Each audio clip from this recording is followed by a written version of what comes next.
We are about to begin with opening comments. Those of you online, this is the voice of Christine Gelly. I'm the one that's moderating the online activity today. So if you have any trouble at all, let me know in the chat or send me an email. My email address should be in there. You're going to have the lapel mic, Roger.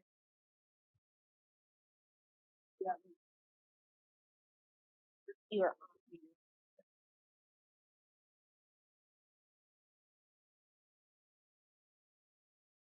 Well, good morning. We're going to try to stay here on time. Whoa. What was that? Did I blow it up, Christine? Anyway, we're going to try to stay here on time because we've got a tight schedule here today.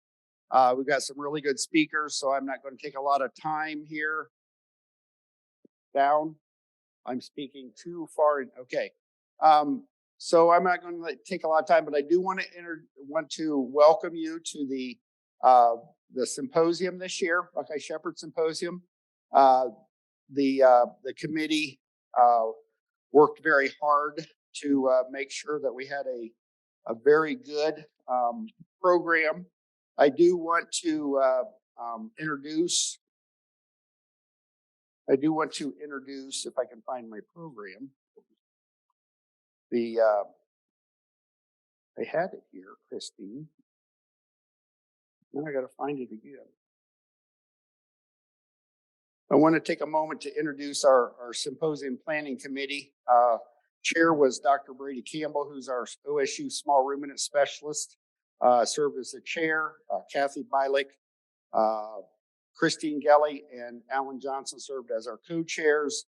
And then the rest of our committee was Gary Wilson, John Anderson, Chelsea Graham, Rose Hartshoe, Stuart Hevelin, Heather Heddick, Dana Missler, Marlon Luckhart, Barbie Casey, and Garth Ruff, and myself. And I think, as it was mentioned earlier, we spent several evenings on the phone, on Zoom calls, organizing the event, talking about speakers and all the things that needed to happen today. And it was a very nice collective work of a very good committee that was able to put this together today. Most of our committee members are here today. I know that at least one had Steer check in at their fair this morning with her twin sons, Rose Hartshoe, but otherwise I think everybody else is here. So I'm going to turn the program over to our next speaker, Dr. Brady Campbell, in the welcome, and we'll go on from there. So thanks, Brady, and all of you for putting together a very nice program.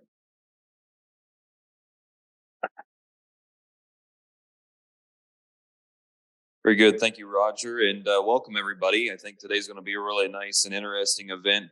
By registration numbers, we've got about 175 folks going to be joining us today. So one of our bigger programs that we've had in quite some time. So excited that we were able to put together a program that was of interest to our clientele and constituents in the state of Ohio, as well as some of our surrounding states. So not to take any more time, because I know that we've got a really nice session here with some OSU research updates. So without further ado, I'm going to have Courtney Anderson come up here as her PowerPoint is loaded on the screen. Courtney is with a Coyote research group in Columbus there, and I'll kind of let her give a bit more background, but I'm sure that you guys have seen some of that stuff come through on the OSU Sheep Team webpage. So she's going to give some more detail and hopefully she'll be able to drum up some more interest to get some more work with her presentation. So with that, I'll turn it over to Courtney. Thanks. Can you guys hear me okay? So like you said, I'm Courtney Anderson. I'm a PhD student at the OSU lab working with Dr. Stan Garrett. A lot of you probably know of him. He's been around for a long time at OSU doing coyote work. Most of his big project is in Chicago. So we are starting this new program looking at coyotes in Ohio and specifically looking at their impact on livestock and particularly sheep. So hopefully that'll be of interest to everybody here. We are in a partnership with the Ohio Division of Wildlife.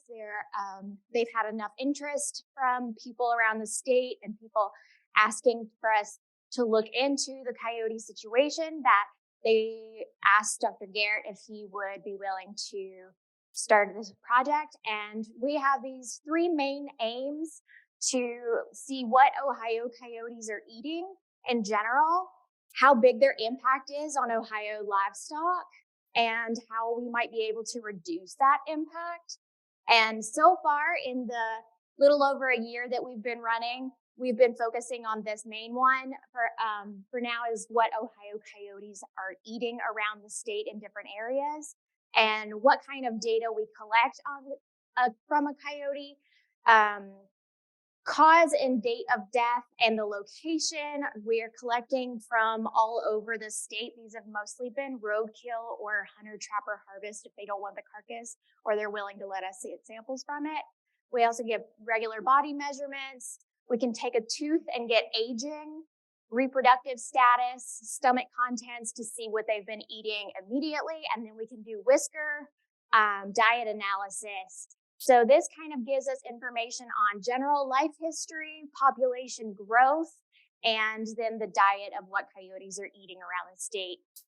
And one thing that we can do with whiskers for this diet analysis, it's called stable isotopes, and it's kind of complicated. I'm going to try to explain it simply and quickly. But basically, we look at heavy carbon and nitrogen in the whisker, and carbon tells us a lot about what kind of carbohydrates an animal is eating, or actually this can be done with people too. So if you're eating a lot of grains versus corn versus more processed complex stuff, that'll show up differently on your carbon axis. And then nitrogen usually shows us how much meat is in your diet.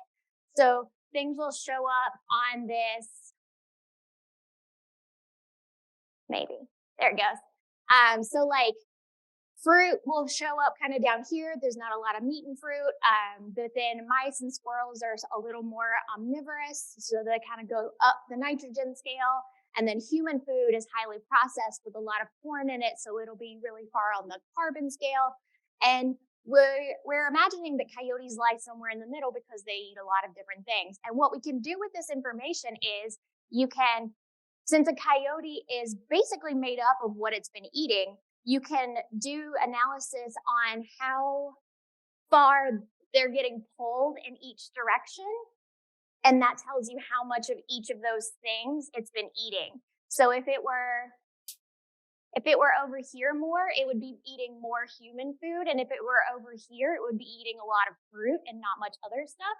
So we can actually kind of see where the coyote lies on this plot and see what proportions of different things it's been eating. And then the goal is to know where livestock lie, which we'll talk about in a second. And then we can tell if it's being pulled. If we have one coyote that's really close to the livestock bubble, and this is kind of because they're not all eating the same thing, so they're not all going to lie in one exact spot, so they kind of make a cloud. But if one coyote's right here and another coyote's down here, then one of them might be eating more livestock than another. So even without seeing a direct kill or finding that coyote with sheep in its stomach, we might be able to tell how much livestock it's been eating from all over the state. And so our next steps are to get prey and livestock samples. And for that, we need help from you guys.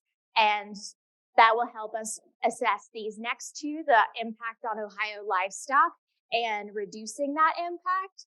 We're looking for producer partners that might want to work with our project in several different ways, or any one of these ways. You can be as involved as you want.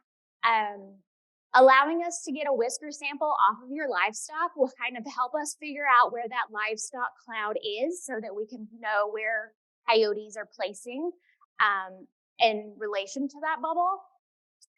You can also be involved if you would let us put GPS collars on coyotes on or near your property to see how they move in relation to your property, which would allow us to test different coyote deterrent methods.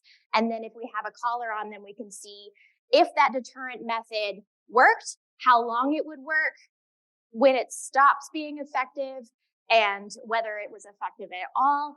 And putting a collar on a coyote doesn't mean that you're saying nobody can shoot the coyote, because mortality is an important thing for us to learn too. And we also, if you are having livestock loss, we could get genetic samples to find out the individual that might be doing a lot of that hunting, because it turns out that a lot of the studies from out west have shown that 1 or 2 coyotes from a pack tend to be responsible for the majority of killings. It tends to be an alpha male. So that can inform targeted management efforts instead of having to hunt every coyote in the state. You would be able to kind of figure out like which ones might be the problem coyotes. Yeah, so if any of these sound interesting or you'd like to help or have any other questions, there are multiple ways you can contact us. I'm going to be around today. Feel free to ask me more questions. You can also contact us by phone or email. This QR code and goes to a survey, which you're welcome to. It's just so we can share contact information so we know how to get in touch with you, and you can say how you might want to be involved. You don't have to have coyote livestock lost to coyotes to be involved in the project. And what part of the project is we just need samples from livestock. So even if you're not necessarily losing animals, it's still really helpful if we're working together, if that makes sense. Okay, so I'll be around. Feel free to ask me questions. Very good. Thank you, Courtney. Does anybody have any questions for Courtney as I walk around here? Oh, we do in the back here. I'll get you, Courtney. Just stay put real quick.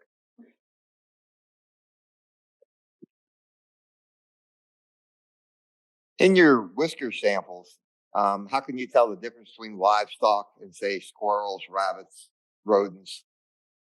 That's a great question. And the bigger sample we have, the more specific we can tell. Those bubbles will get kind of like more confident. So the more livestock and squirrels and everything else samples that we get, the better. We are sampling prey right now. So we're getting all of those different things that we think coyote might be eating from roadkill, hunter-trappers, wildlife rehabbers, whoever can give us samples.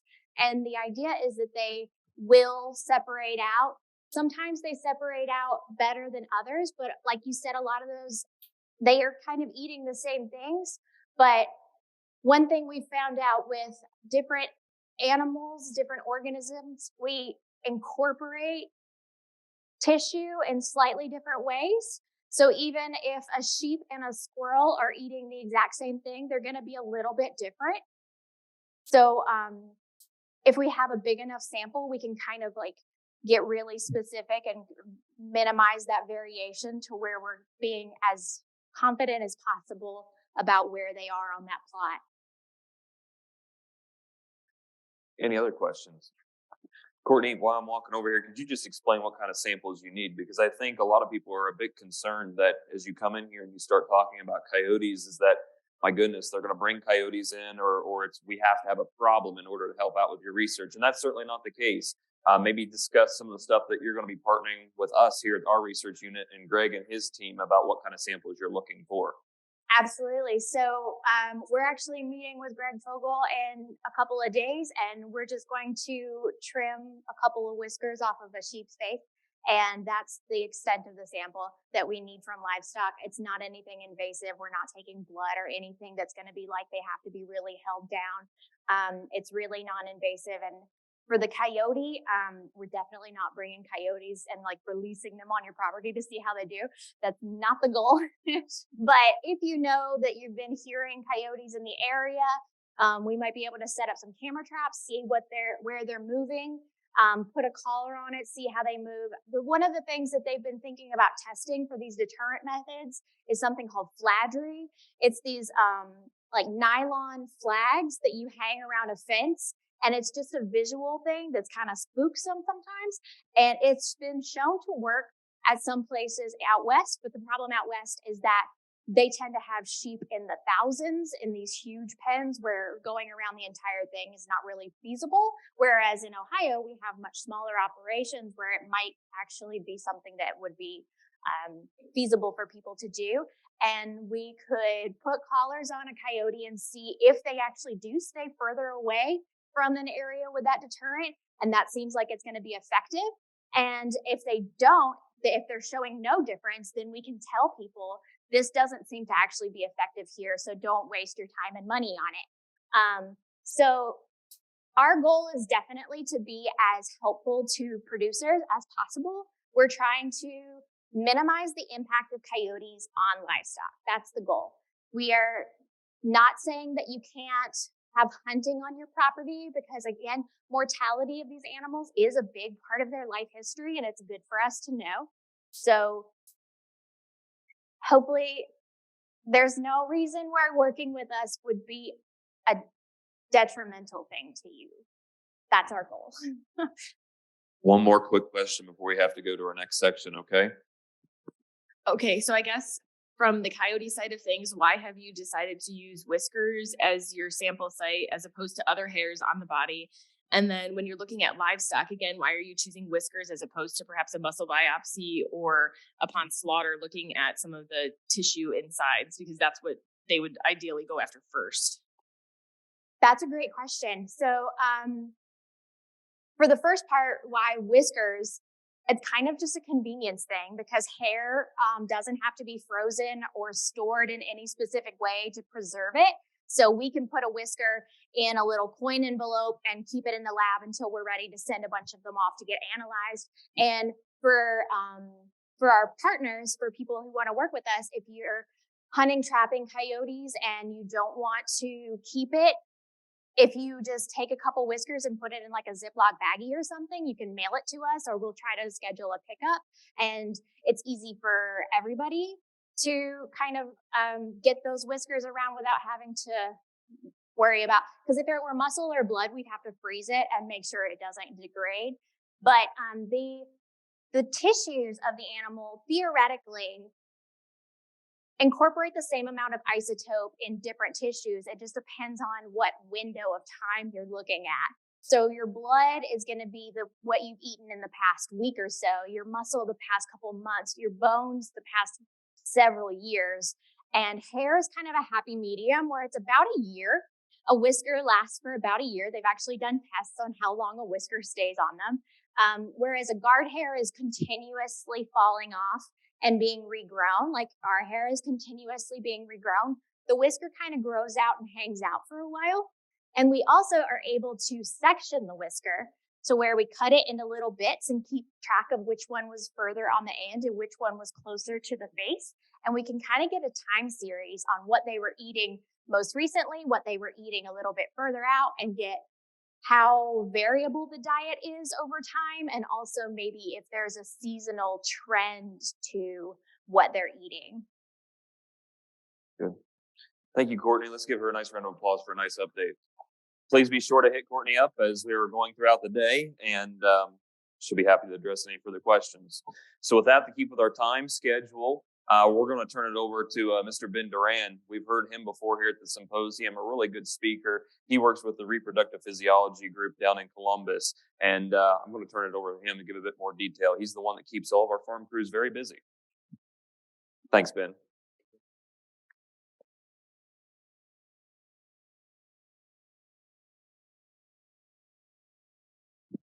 There we go.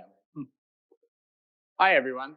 So I'm Benjamin Duran, and so I'm a PhD candidate in reproductive physiology at OSU.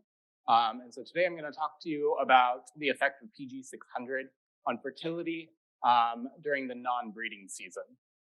So what is PG600? So this is a combination hormone of two different products. So it's human chorionic gonadotropin, which acts similar to LH, luteinizing hormone, which is responsible for causing ovulation. The other hormone is equine chorionic gonadotropin, which is more similar to follicle stimulating hormone. So it acts more for follicle growth. And so why do we give this combination? So typically, when we're talking of synchronization, we typically would use just the equine chorionic gonadotropin. However, that is not approved for use here in the US. And so this is kind of our only product. And so what our aim was for this research was to determine if there was a dose difference of PG600 on fertility and fecundity or the twinning rate of the ewes when they're administered a short-term synchronization protocol and then bred via natural mating. So what did we actually do? So we placed a CEDAR, so a progesterone device, for 6 days. On day -2, we removed the CEDAR, administered 1 ml of prostaglandin F2 alpha to cause regression of NACLs on the ovary. And then ewes were randomized into 2 different groups. They either received 2.5 milliliters or 5 milliliters of PG600. And then from day -2 to day 2, we performed heat checks every day, as well as rotated rams between the paddocks. And then at day 30 is when we did a pregnancy diagnosis to determine how well those ewes responded to the actual synchronization protocol. So this was conducted at 2 different farms, one here in Worcester with Greg Fogel, and then the other at the Eastern Agricultural Research Station in Bell Valley. And we had just shy of, or just right around 400 ewes total for this project. So the ram rotation we did to minimize any potential ram effect. So we know if we leave 1 ram in the paddock and that ram is, let's say, subfertile, that the ewes that are in that paddock are going to have a lower pregnancy rate than if they were with a high fertility ram. So when we rotate the rams, we remove that effect. And so every 12 hours, rams would rotate across the paddocks or within the paddock, depending on the farm. And so this is just kind of like background data just to show that our groups were even. So we used body condition score is done on a 1 to 5 scale, but then that creates too many groups. And so we actually do an adjusted body condition score where 1 would be your skinny, emaciated looking ewes, and then 2s would be your good body condition and obese ewes. And then we worked with nulliparous, primiparous, and multiparous ewes. So that's virgin ewes, ewes that had 1 lamb, and then older ewes that have had multiple. Sorry. So heat was detected every day, AM and PM, and rams were fitted with a marking harness. And so this is the paddocks that the ewes were in. So we would go out into the paddocks and check which ones were marked by the ram. And so there was no difference between the treatments and the heat expression, which we kind of expected. So we know if we are administering this hormone, we shouldn't typically be affecting the heat. So we didn't expect any differences here. For the intervals from CEDAR removal to heat, there was also no difference, where it ranged around 45 to 48 hours is when we typically saw the first estrus marking. So moving on to our pregnancy rates and fertility, there was no difference in any of it, which is kind of disappointing to see, but it gives us an answer that we don't have to always use the full 5 ml dosage of PG600 to get adequate results and adequate pregnancy rates. So you can see here, our lambing rate was around 95% in both groups, and we had a twinning rate of 36 to 39%. And that is only ewes with twins. So that's not taking into consideration any ewes that had triplets or quadruplets. So PG600 is actually can cause multiple ovulations. We had in the Worcester farm multiple quads, quite a bit of triplets, but then our majority are singles and twins. So with that, I'll gladly take any questions. Yes, so at the Eastern Agricultural Research Station, they are a Dorset cross. And then here in Worcester, they're a Suffolk cross.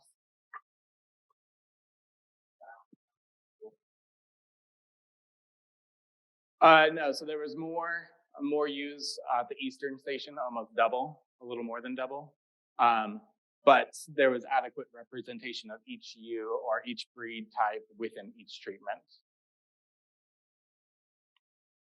Any other questions? Yes. So this was the non-breeding season. So we started synchronization in April. and went into May.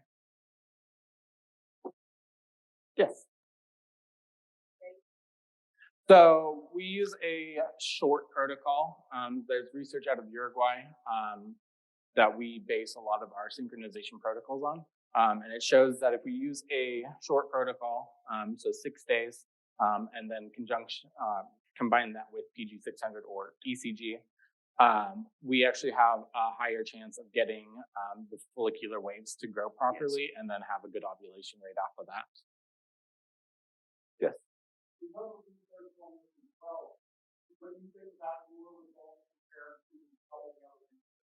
Yeah, so there is quite a bit of research out there on PG600.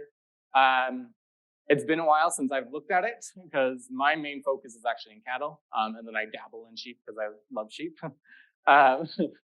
So I believe that the doses of PG600 that some of the other research was using is very similar to what we are doing. And I don't believe that our results actually match what they were getting. But I think we didn't see a true difference because we don't have good enough power, meaning that we actually need more numbers in our study to actually show any statistical difference. Yeah.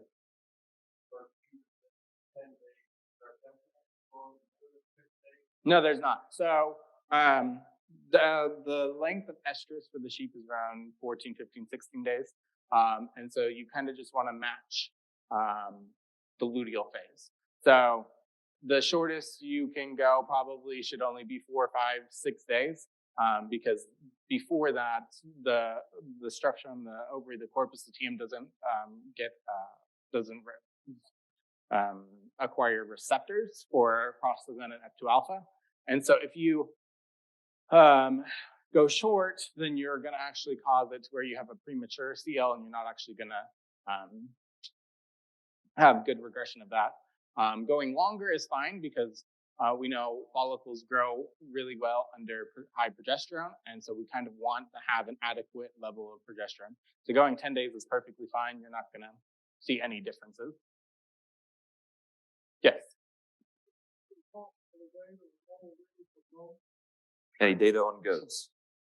I do not know. Very little. Very little. Yeah. Let's take one more, Bill, over here. Yes.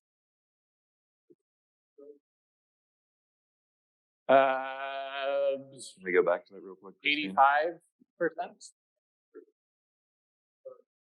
Oh, total amps per use. I didn't have that in there. It was 1.2 and 1.5 for the both groups. So there was no difference there. But yeah, 1 point some. Thank Very you. good. Would you mind introducing your colleague too? Wow. Yes. So with me is Saad.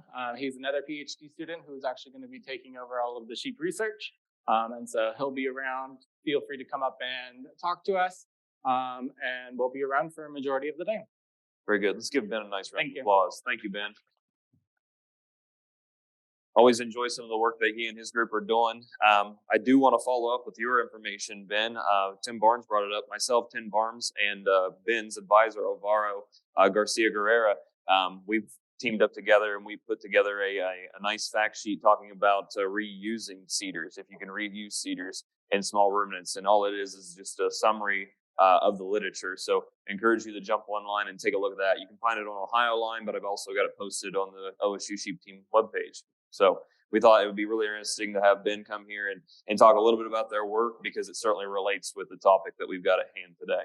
So without further ado, I've got my dynamic duo up here. Unfortunately, you don't have a video this year. Hopefully we'll be back again next year with one of those, but we do want to talk about something that's pretty exciting that we've been working on for about 6 months pretty diligently. We hope to hear back from a funding opportunity through the Department of Energy, quite the substantial grant opportunity, and would be honored if we get it. But really thinking about controlling vegetation and vegetation management and a lot of our solar utility scale solar operations. For those that aren't aware, Ohio is slated to have anywhere from 100,000 to 200,000 acres put under solar. Whether it's right or wrong or indifferent, whatever your opinion is that it's here to stay. And it's going to be here for at least the next 30 years based upon a lot of those leases that are being put into place. And so we find it as a unique challenge, and we're ready for the challenge. A lot of people are interested in integrating agrivoltaics, and agrivoltaics is just simply a fancy term that talks about farming underneath of these solar arrays, okay, or these solar panels themselves.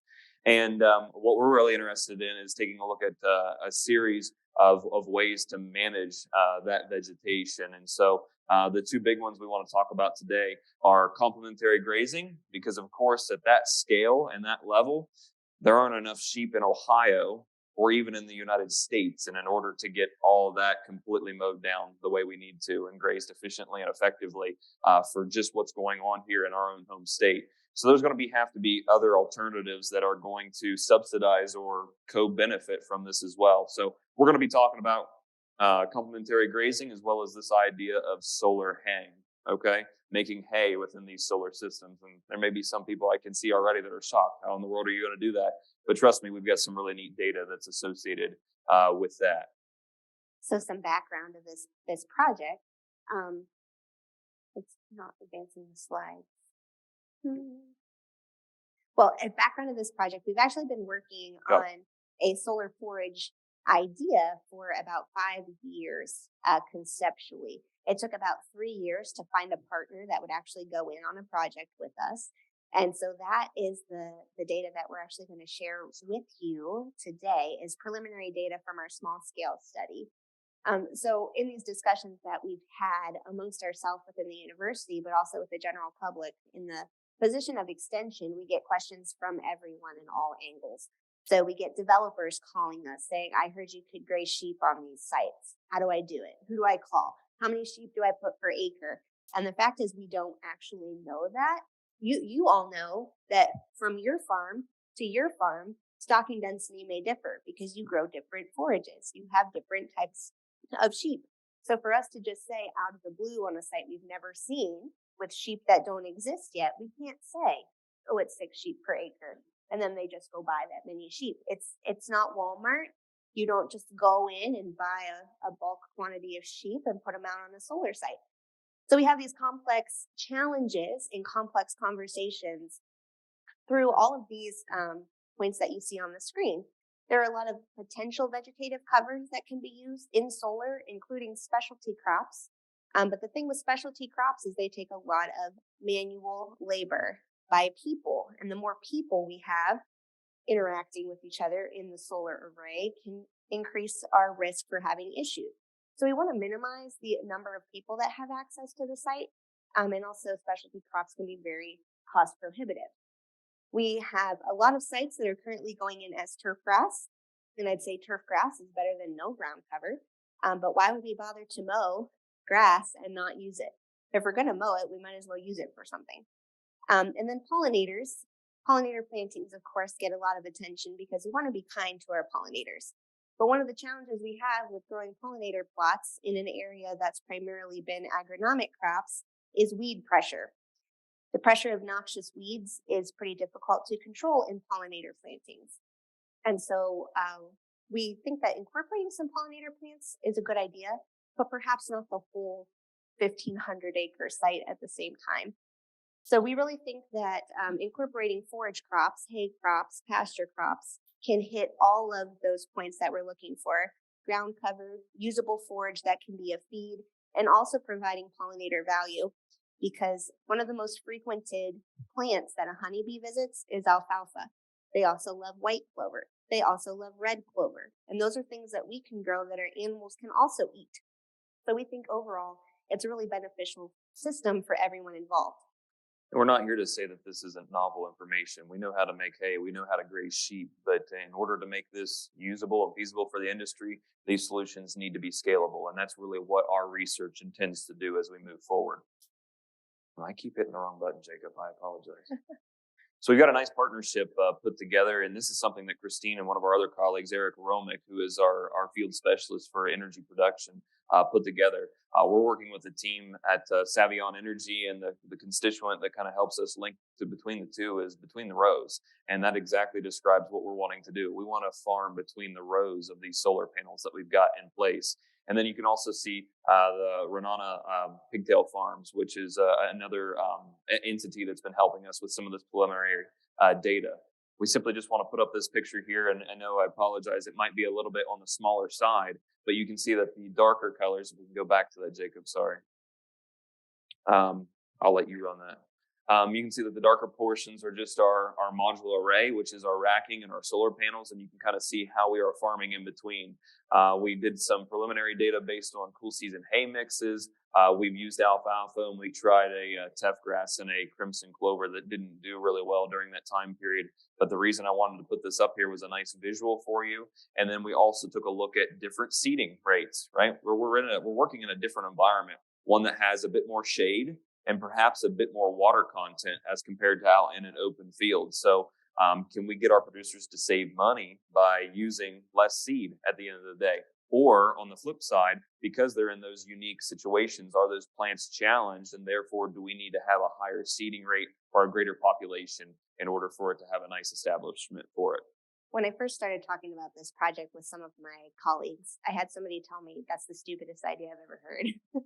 Why would you try to grow plants in a solar array? Isn't the whole point of the solar panel to capture the sun? Well, yes, but they can't capture all of it. So the space in between that's not being utilized by the solar panels can be utilized by plants. And we actually notice that when plants are grown in a shady environment, they increase their leaf area. More leaf means better reception to the sun. So we may see that we actually need fewer plants per square foot in a shady environment than we would if it was full sun. But as Brady noted, we may have increased competition. So maybe we need to put more seed on at first so we have better chances of establishment.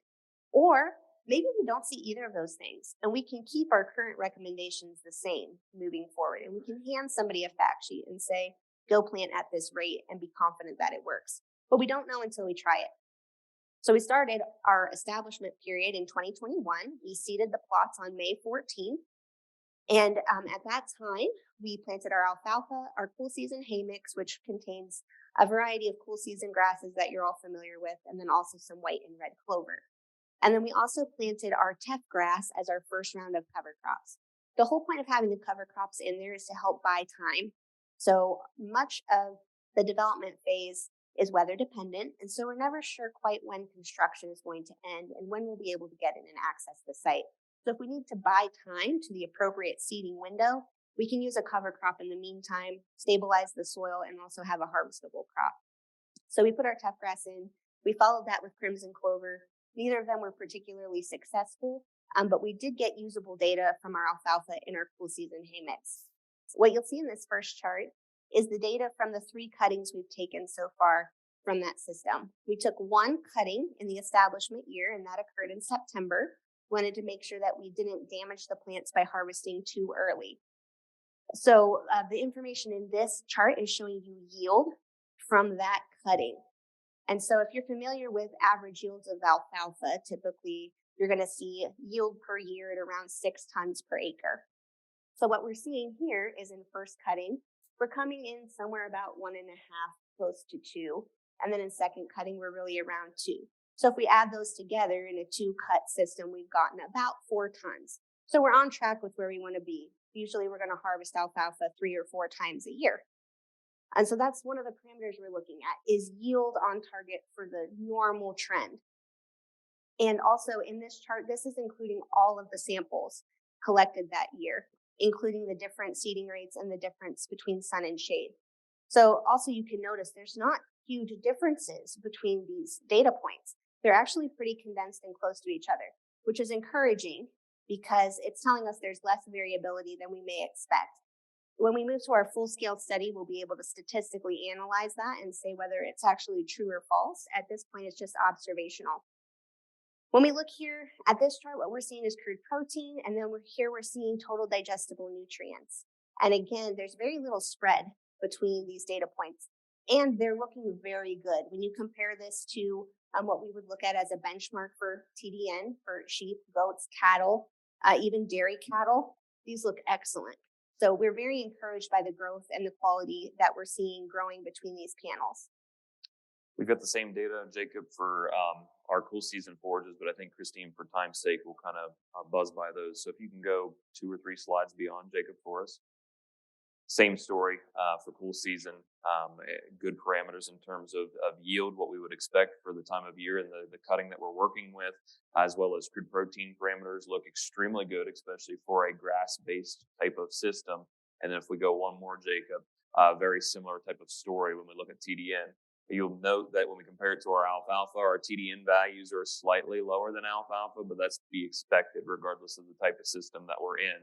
But nonetheless, some values that are really important for us and very applicable to small ruminant production nonetheless. In this study, we're not comparing hay mix to alfalfa or alfalfa to the cover crop. It's alfalfa to alfalfa and cool season hay to cool season hay to see if we see those differences sun to shade or differences between seeding rates. And what you'll see in this photo is a documentation of the forage growth that occurred in year 2. So establishment year over, first year of regrowth from that. And this is really lush, vibrant forage. We're seeing the plants in there that we wanted to see. And it was like this across the board. We did apply fertilizer as needed. We did use herbicides when it was needed. And we've got excellent data. We're excited to see where we go from here.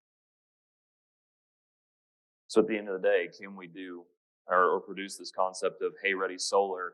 And I think this is a good picture of it's certainly plausible, right? Regardless of the type of forage that we're growing in our systems, you can see that given the stature and the setup of this system that they were specifically working in, which we will also note was to set the standard size, is that we're able to run standard equipment that any of us in this room here today more than likely has owner operation or has the ability to rent in some shape or form.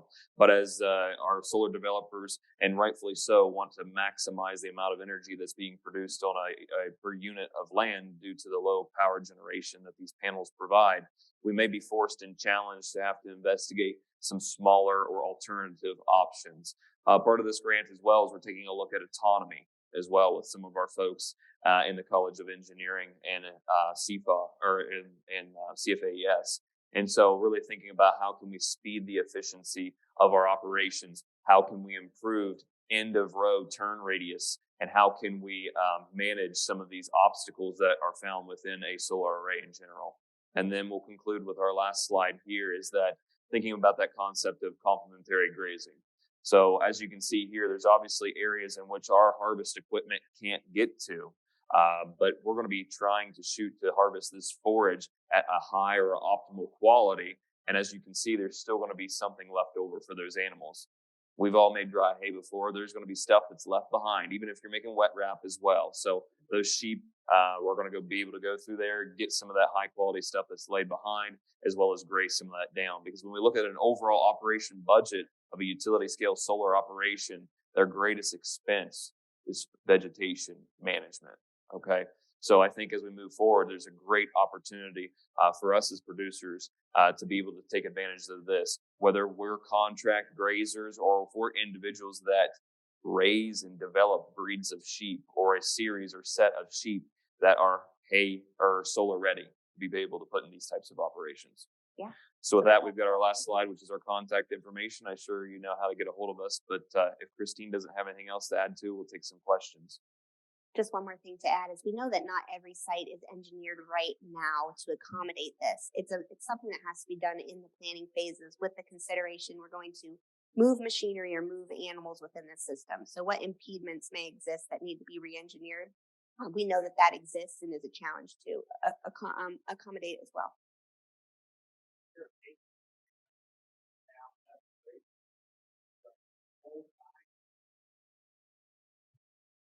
What we actually calculated that from was that square that you saw. We randomly threw the square into the pot.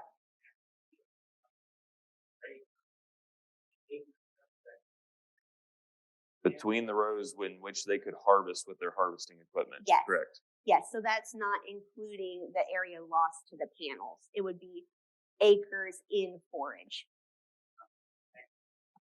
The percent lost, it's probably close to 40% in that. I mean, a lot of it we can still reach with the hay equipment, but it just depends on if you have trackers or if they're fixed tilt and how close you can actually get from post to post or panel end to panel start Right. with that. Go to Bill first and then Garth. Bill?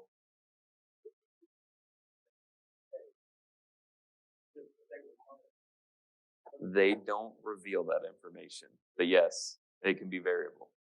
Yeah, it can be variable. Some of the numbers we've heard from other states are upwards of $250 per acre per growing season.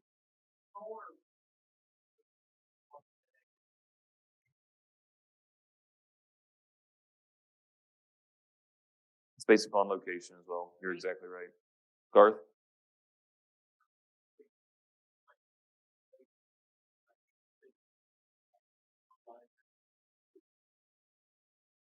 That's an excellent point, Garth. And that would be something we would have to touch base on with our developers as well. Well, What's he that? wanted to know what a fertility management program looked like amongst this Long-term- operation. Yep, long-term fertility management when we have steel coming in contact with fertilizer products, which can cause some corrosive issues. It's a great point. What we'll probably need to do is be more specialized with that autonomy factor where we can try to be more specific about where we're placing nutrients so we don't have too much off-target movement. But inevitably, that is going to happen in the site. In the case that it was grazed, the animals are going to help with deposition of manure. But when we go in and we apply our man-made fertilizers, we definitely need to be cognizant of where that placement is. So I don't know the answer to that yet, Garth, but that's something we'll definitely have to consider moving forward. If this site is in production for a 30-year time frame, we can certainly see some degradation of the metal surfaces in that system. One more? Yeah.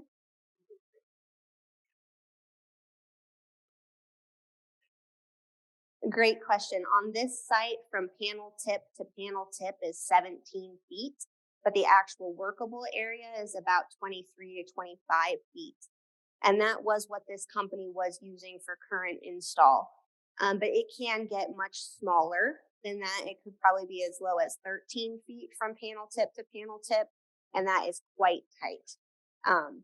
So I'd say, just speculating here, I'd say minimum would be a 15-foot spacing from panel tip to panel tip to be able to accommodate equipment movement. Yes, Scott?